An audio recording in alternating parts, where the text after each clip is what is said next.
যুক্তরাষ্ট্রের সমাবেশে ডোনাল্ড ট্রাম্পের উপর হামলাকারী নিহত।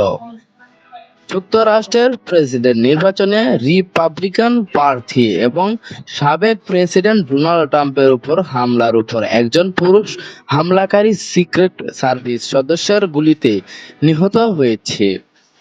কথাও জানিয়েছেন প্রেসিডেন্ট। মিস্টার ট্রাম্প বলেছেন, গুলি তার কানে লেগেছে এবং মনে হয়েছে বুলেট তার চামড়া ঘষে বেরিয়ে গেছে। সিক্রেট সার্ভিস জানিয়েছে এই ঘটনায় হামলাকারীর গুলিতে অন্য এক ব্যক্তি নিহত হয়েছে এবং দুজন গুরুতর আহত হয়েছে। ঢাকার জলাবদ্ধতা নিয়ে সকালের প্রধান শিরোনাম, ঢাকার 2 মেয়ের ওয়াদার ভরাডুবি। প্রতিবেদনে বলা হচ্ছে, ঝুম বৃষ্টি হলেও ঢাকার সড়ক অলিগলিতে পানি ঢুকবে না।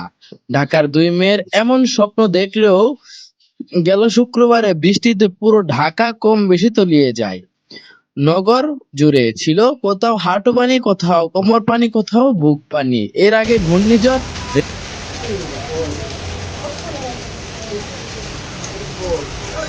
রেমালের প্রভাবে রাজধানী ঢাকার প্রায় একই হাল হয়েছিল। বৃষ্টি থামার ৩৬ ঘন্টা পরও ঢাকার শান্তিনগর, নিউ মার্কেট ও বংশাল, মিরপুর 11, আরামবাগ সহ বিভিন্ন এলাকায় পানিতে থই থই করতে দেখা গিয়েছে। বরাদ্দ রেখে কোটা পদ্ধতি সংস্কারের দাবি জানিয়েছে আন্দোলনকারীরা। 18 পরিপত্র পুনর্বহাল না হওয়া পর্যন্ত আমরা রাজপথ ছাড়ব না।